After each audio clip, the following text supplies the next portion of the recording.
Happy Saturday.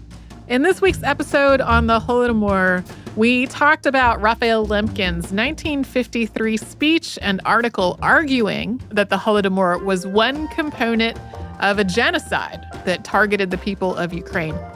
We mentioned in the episode that Lemkin had been the person to coin the term genocide, but his work on this really went way beyond that. Our episode on Lemkin came out 3 years ago on March 11th, 2019. So we're bringing it out as today's Saturday Classic to add to the context around his thoughts on Ukraine. Welcome to Stuff You Missed in History Class, a production of iHeartRadio.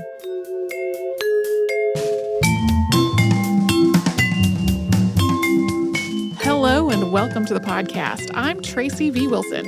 And I'm Holly Fry. Today we are going to talk about Dr. Raphael Lemkin, and you'll see his name spelled a number of different ways because he was originally from Poland, and you'll see him described as the person who coined the term genocide. He did do that, but his contributions went way, way beyond just coining a new word. He was really the driving force behind the existence of the UN Convention on the Prevention and Punishment of the Crime of Genocide. This was something that he pursued with a really single-minded determination for years. A lot of the time, he had no official backing, no funding, and not even enough to eat. He had support from other people and organizations to get all this done, but he was the one who did most of the rallying of that support himself, usually at the expense of his own health and well-being. And Raphael Lemkin coined the word genocide in 1944, but of course the practice of genocide may be as old as humanity.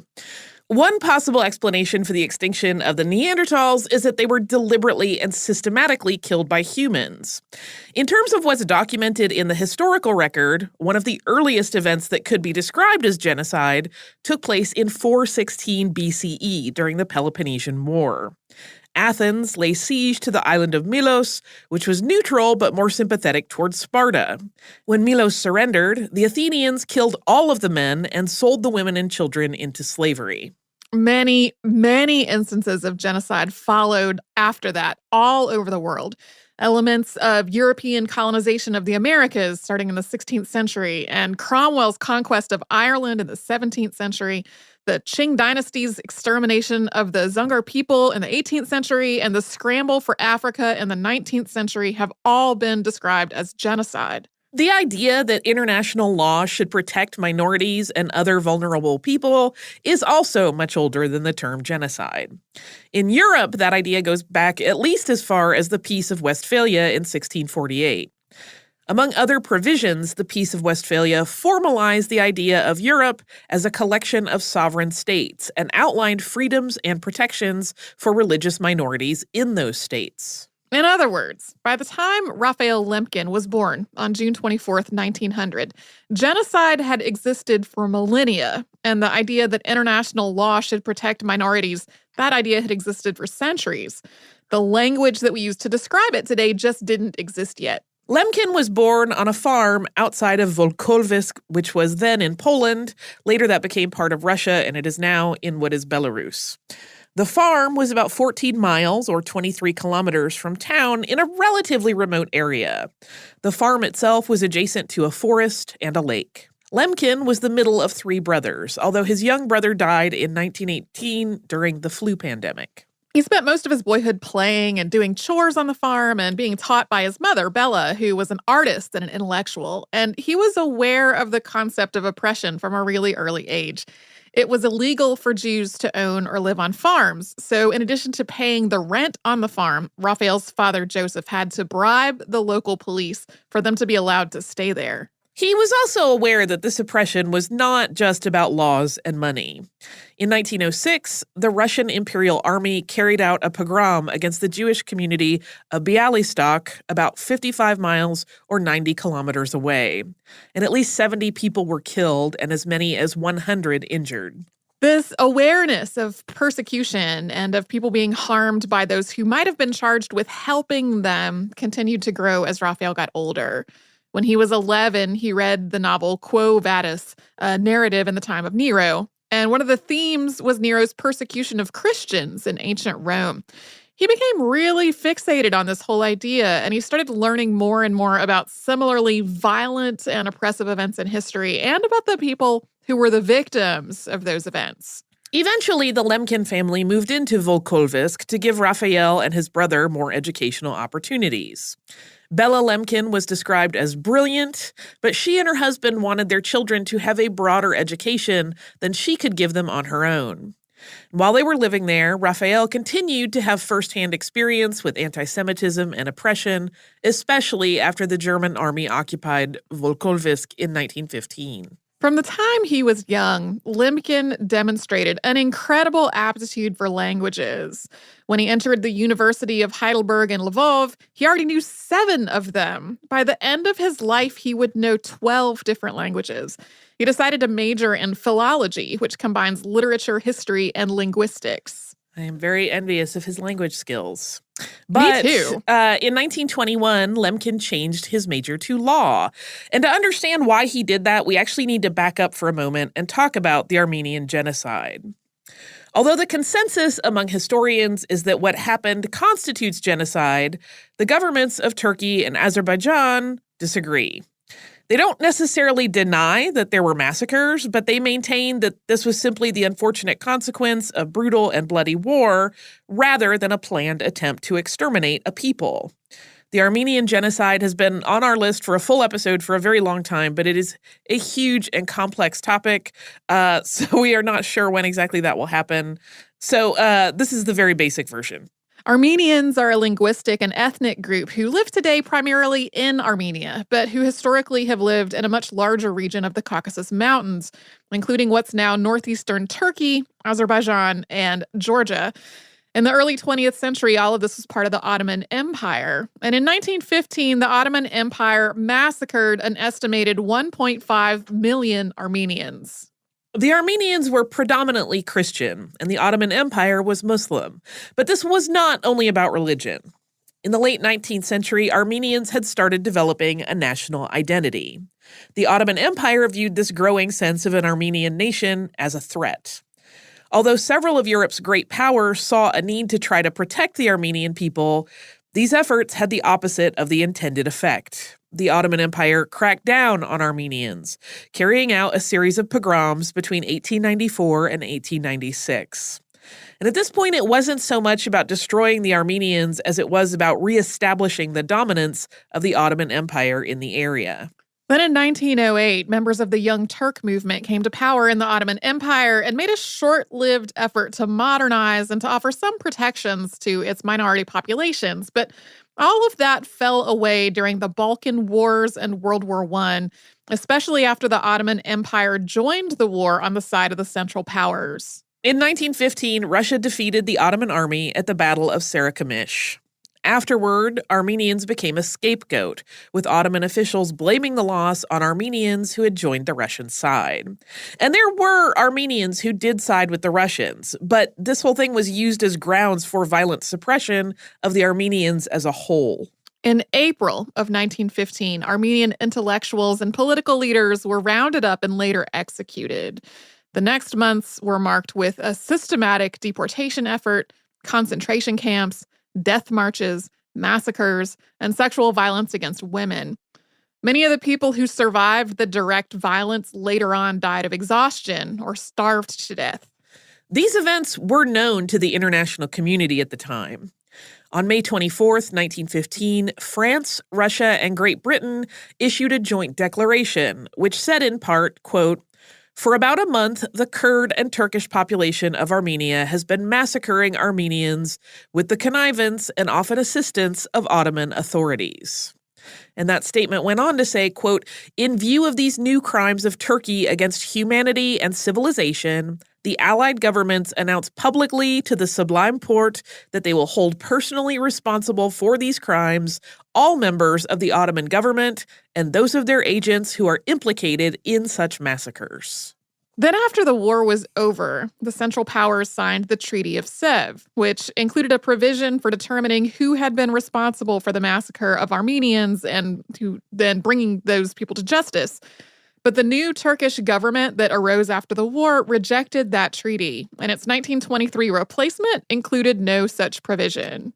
Raphael Lemkin was about to turn 15 when all of this started, but it was 6 years later that a connected event really drew his attention to it and changed the focus of his life. And we're going to talk about that after we first have a sponsor break.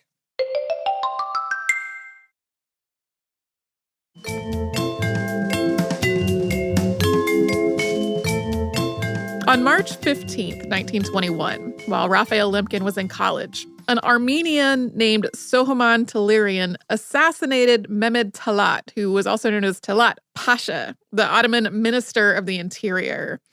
Talat was widely recognized as the architect of the massacres that had taken place in 1915, and Talerian's family had been killed in those massacres. When he shot the Ottoman minister, he reportedly said, "This is for my mother." Talerian was put on trial the following June, and this trial struck Lemkin as deeply incongruous. Talat had not faced trial for the massacres in any way. International laws governing the rules of war and human rights didn't apply because the massacres were committed by the Ottoman Empire in its own sovereign territory, not against another sovereign nation's people.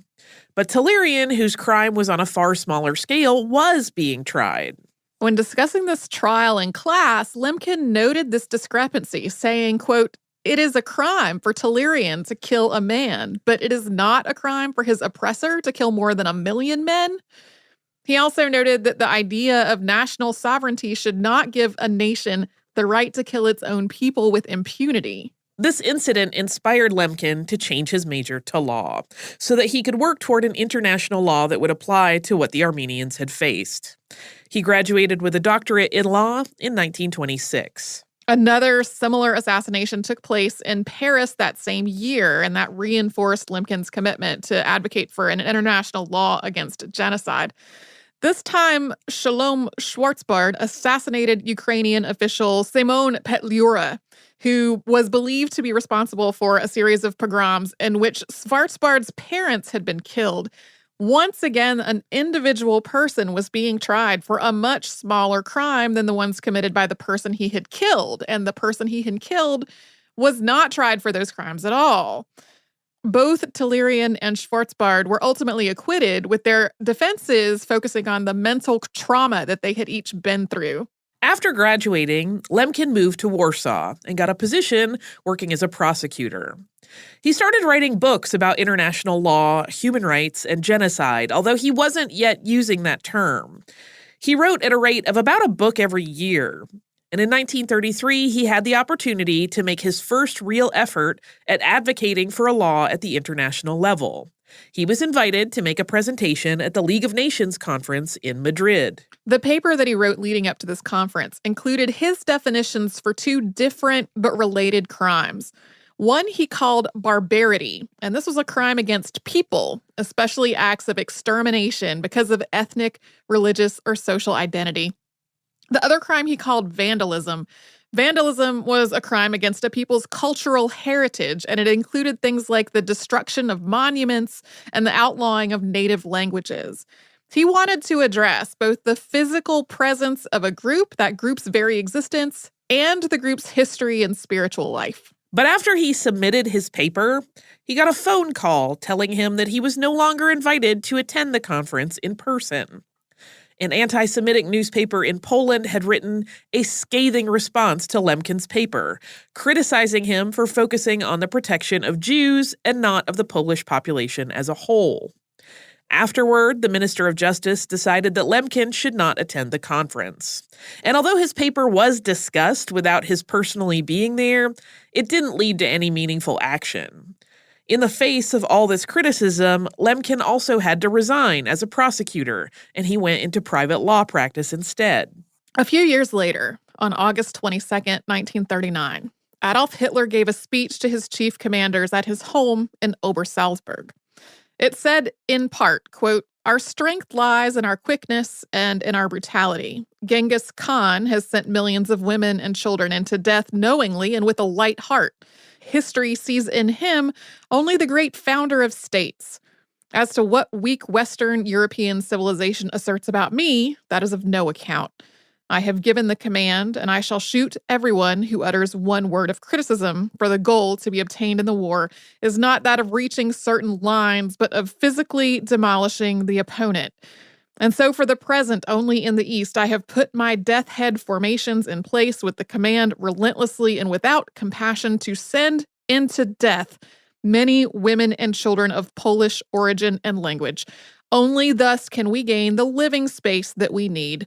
Who, after all, is today speaking about the destruction of the Armenians? There is some debate about whether the speech included that last sentence, because some of the documents recording the speech do not include it, and a primary one that does include it came from an anonymous source. But regardless, less than 2 weeks later, on September 1st, Hitler invaded Poland and started carrying out the extermination that he had described in the speech. At that point, Raphael Lemkin was still living in Warsaw. And on September 6th, just ahead of German troops' arrival there, he tried to escape the city by train. But the train that he was on was bombed, leading him and some of the other survivors to take refuge in the woods. He and a few other men traveled together and tried to evade German troops, although some of them were killed in another bombing not long afterward. Over the next 2 months, Lemkin traveled with a continually changing group of refugees. Few of them had any provisions with them, so they had to forage for food, sometimes stealing from crops in the fields or occasionally getting help from sympathetic people that they met. As often as he could, he encouraged people to escape. Based on Mein Kampf and other writings, Lemkin knew that Hitler was planning an extermination campaign, much different from the typical perils of warfare that the people he met often thought that they could survive. During these weeks when he was in flight, Lemkin's ultimate goal was to get to Lithuania, which was at that moment neutral, and he thought he could escape from there. But he also wanted to get to his parents and try to convince them to go as well. He finally got to Volkovysk by train, disguising himself as a Russian peasant, including trading in his expensive eyeglass frames for a cheaper pair so that they would not raise suspicions. He spent 2 days with his parents in late 1939, but he couldn't convince them to leave. Lemkin finally got to Lithuania in early 1940. His weeks-long flight from the Germans prompted him to give up the idea of going back to being a private lawyer, and instead to focus on his work in education and actively trying to get the international community to stop such abuses. He got in touch with people he knew in Sweden and the United States, trying to get a visa so he could get to a safer location and continue his work from there. He got an appointment teaching law at the University of Stockholm, and while he was there, he worked with the Swedish Foreign Ministry to gather information about human rights abuses in places where Sweden had embassies and consulates. One of their findings was that Germany was distributing rations in occupied territory based on nationality. So Germans were getting 97% rations. Dutch people were getting 95%. The numbers got continually smaller, down to Greeks who were getting 38% rations and Jews who got 20%, which was not enough to sustain life. By 1941, other parts of the world were becoming more aware of what the Nazi regime was doing. On August 24th, Winston Churchill gave an address in which he said, quote, "As his armies advance, whole districts are being exterminated. Scores of thousands, literally scores of thousands of executions in cold blood are being perpetrated by the German police troops upon the Russian patriots who defend their native soil. Since the Mongol invasions of Europe in the 16th century, there has never been methodical, merciless butchery on such a scale or approaching such a scale. And this is but the beginning. Famine and pestilence have yet to follow in the bloody ruts of Hitler's tanks. We are in the presence of a crime without a name." That same year, Lemkin got an appointment teaching law at Duke University thanks to his colleague Malcolm McDermott. He traveled to the United States via Russia and Japan, arriving in Seattle on April 18th, 1941.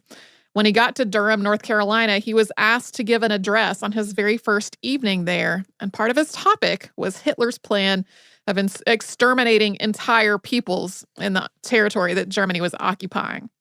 This was the first of many attempts to educate the people around him on what Hitler was planning and doing.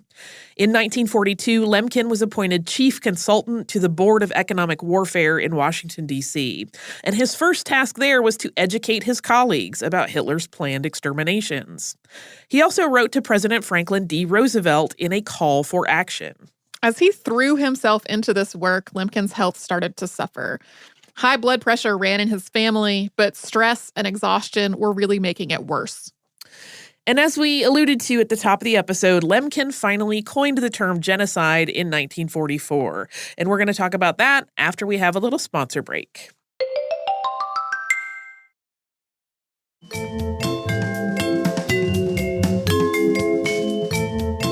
In 1944, Raphael Lemkin published the 712-page book, Axis Rule in Occupied Europe, Laws of Occupation, Analysis of Government, Proposals for Redress.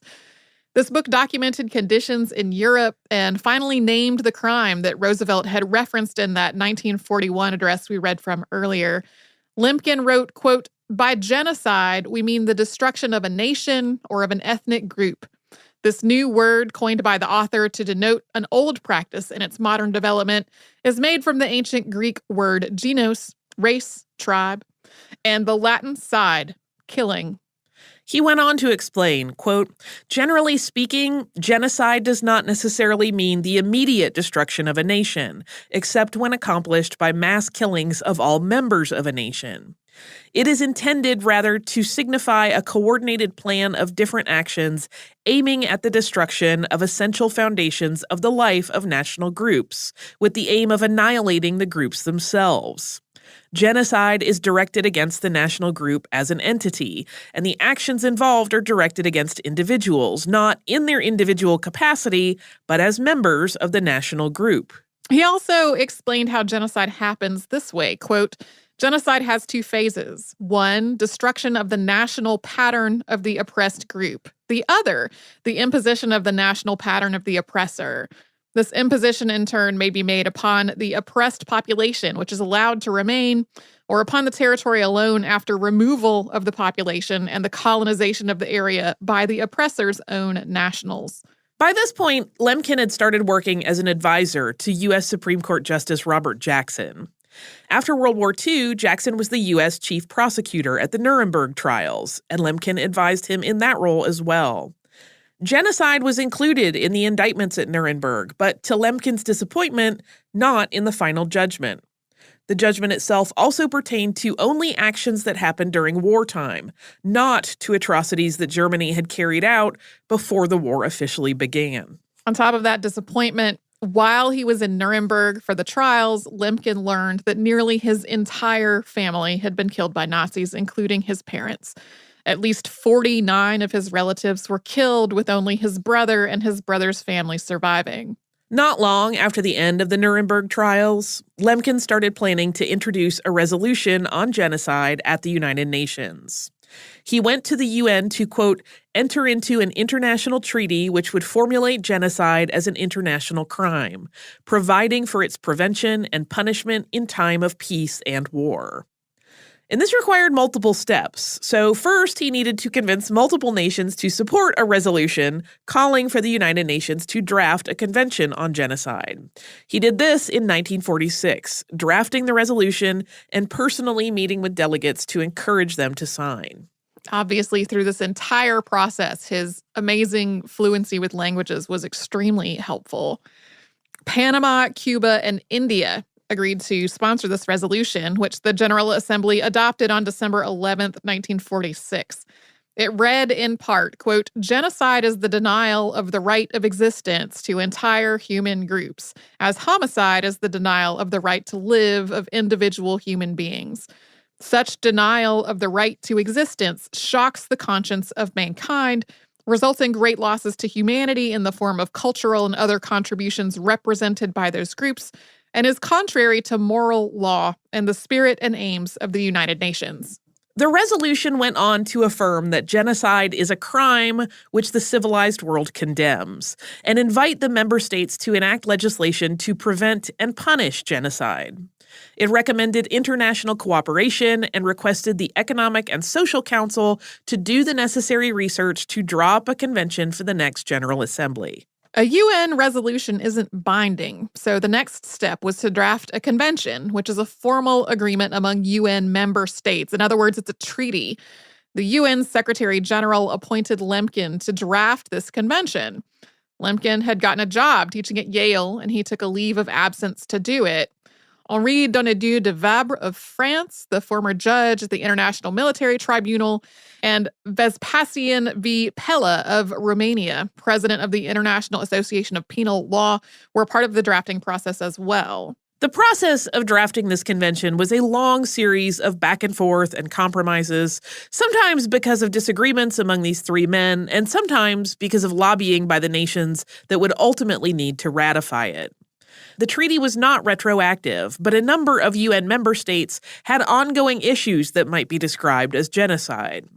For example, Lemkin thought the convention should apply to political groups, but if it did, it would not have the support of the USSR, which had been carrying out systematic political persecution for decades. The United States was also concerned about the idea of cultural genocide as it might relate to Black Americans. Even though this was during the Civil Rights Movement and racist violence was ongoing, it seemed unlikely, potentially, that the U.S. would be charged with trying to exterminate people of African descent, given that their population was increasing rather than decreasing. But the idea of cultural genocide was another matter entirely, so the United States was not likely to support the convention if it included cultural genocide. And as a side note, in 1951, the Civil Rights Congress presented a 200-plus page paper titled "We Charge Genocide: The Crime of Government Against the Negro People," which did argue that the U.S. government had committed genocide, but that didn't go anywhere. There are also allegations that Lemkin himself was dismissive of this argument, but neither the paper nor the response he purportedly gave are among his personal documents. This negotiation wasn't just about removing language that one or more of the nations was wary of or wouldn't agree to. There were also some definitions that some nations wanted to have added, but were not added into the final document. As one example, Japan had distributed opium during its occupation of China, so China wanted narcotics distribution to be included as a component of genocide. As this was happening, support for the convention was growing outside of the UN. The National Council of Christians and Jews had established a committee for an international genocide convention, with Lemkin its strategist. In September of 1948, the committee submitted a petition to the UN, which had signatures from 166 non-government organizations, which represented about 200 million people from 28 nations. The end result of all of this negotiation was the Convention on the Prevention and Punishment of the Crime of Genocide, which was unanimously approved on December 9th, 1948. As was the case with the earlier resolution, Lemkin had individually met with numerous delegates to explain the need for the convention and to encourage them to approve it. Article 1. The contracting parties confirm that genocide, whether committed in time of peace or in time of war, is a crime under international law, which they undertake to prevent and to punish.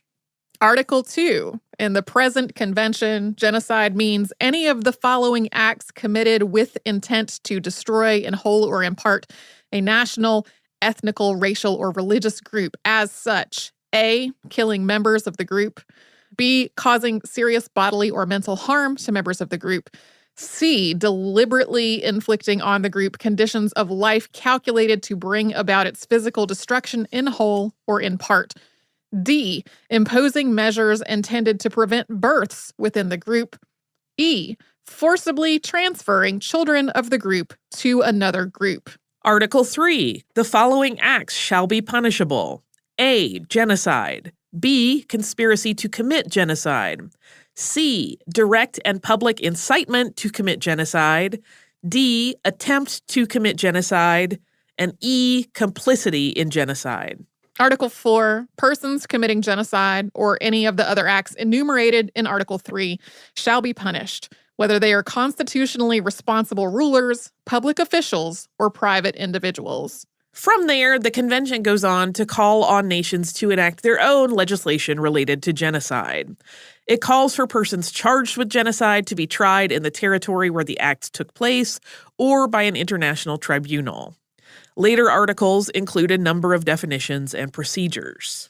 Lemkin described some of these later articles as Trojan horses. These were things that he thought weakened the overall convention and put it at risk of total failure. Article 14 gave it a 10-year duration, followed by 5-year renewals. Article 15 rendered the convention null and void if at any time there were fewer than 16 nations that were party to it. And Article 16 allowed nations to request revisions at any time, with the UN General Assembly deciding what to do about that request.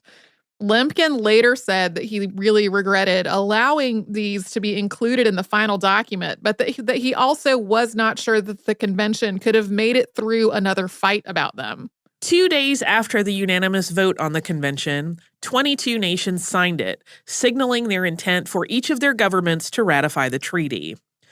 Not long after that, Lemkin was hospitalized. Although doctors never gave him a formal diagnosis, he called it genociditis and attributed it to his exhaustion from having worked so hard on the convention and on getting it passed. As soon as he was out of the hospital, though, he was back at work, lobbying nations to ratify the convention. And this was an ongoing pattern for the rest of his life, with cycles of work and advocacy followed by hospitalizations and surgeries. The Genocide Convention came into force on January 12, 1951, which Lemkin described as, quote, a day of triumph for mankind and the most beautiful day of my life. But even then, he still wasn't done fighting for it. Later on in the 1950s, there was a push to create an international criminal court.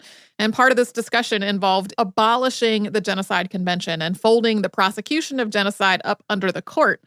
Lemkin once again stopped his other work and lobbied for the Genocide Convention to remain in place.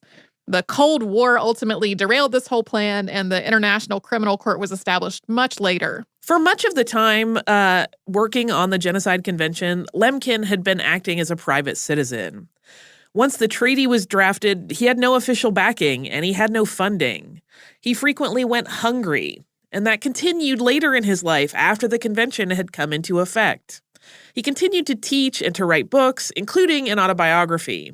But if he wasn't teaching, he was trying to live off $100 a month from the Jewish Labor Committee, and a small amount of money he had been granted by the Conference on Jewish Material Claims Against Germany. He was nominated for the Nobel Peace Prize more than once for all of this, but it was never awarded to him.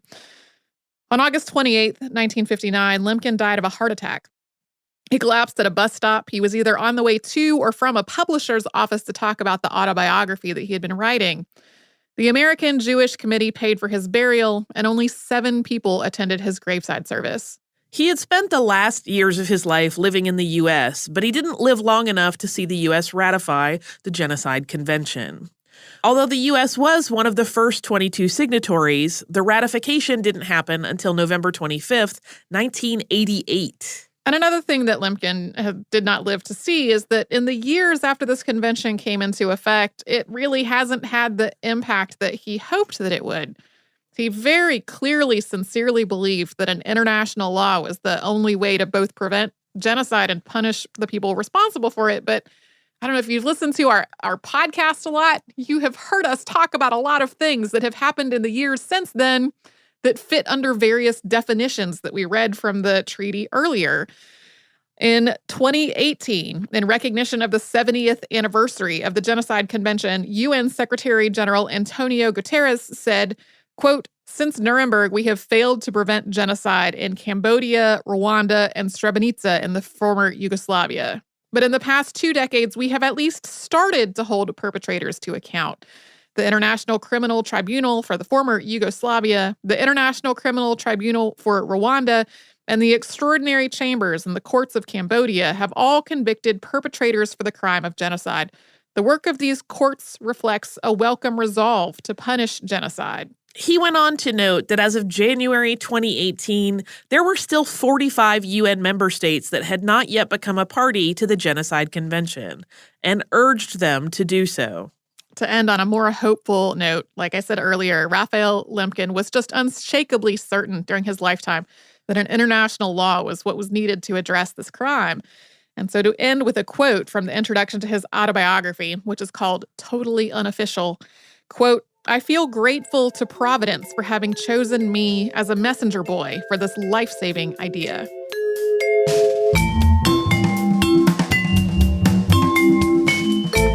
Thanks so much for joining us on this Saturday. Since this episode is out of the archive, if you heard an email address or a Facebook URL or something similar over the course of the show, that could be obsolete now.